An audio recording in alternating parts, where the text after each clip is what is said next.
I enjoyed the show. I write songs. Our lead singer just quit. But then you'll need someone new.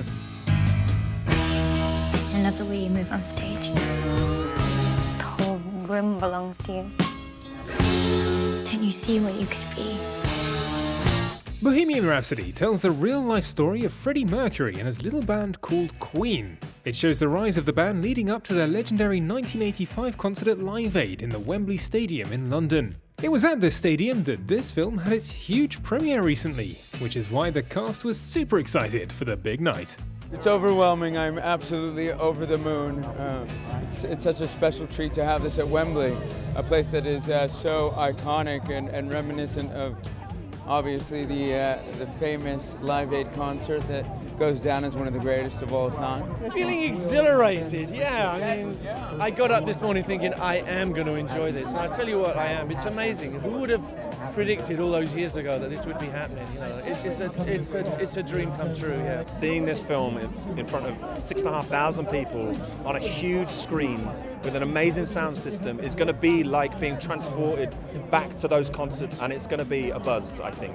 I'm feeling amazing. It's overwhelming, but that's Queen, right? They're larger than life, they are epic, and come on, you gotta live up to their legacy, and the only way you can do that is an event with this size and this big. It's for rock stars, right? We gotta be a part of it. Rami Malek plays Freddie Mercury, which was of course quite a challenge for the actor. I think you just immerse yourself in everything you can find, all the archival footage, you read books, watch documentaries, but ultimately the most useful thing for me was reading his lyrics, because that was a window into his soul. It almost felt like a diary for me. There wasn't much Rami there when I was working with him. It was like walking onto set and 100% Freddie every day. So to have that electric energy on set and leading the set was phenomenal. They called me and they said, "Do you want to be in a movie about Queen and Freddie Mercury?" And I just said yes.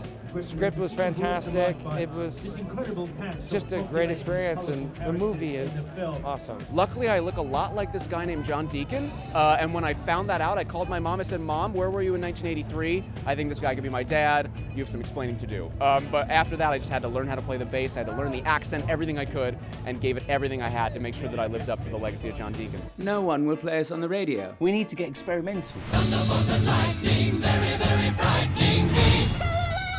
Do it again. One more. How many more Galileos do you want?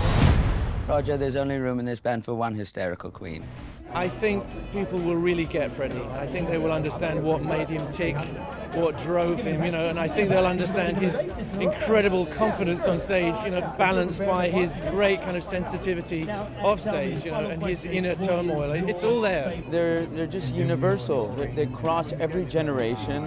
I mean, the music is popular, but it's poetic at the same time. And I think when you can mix those two things and break every stereotype and convention of what music is supposed to be, then it will live on forever.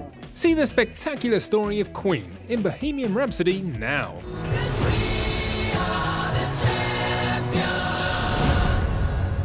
You're a legend, Fred.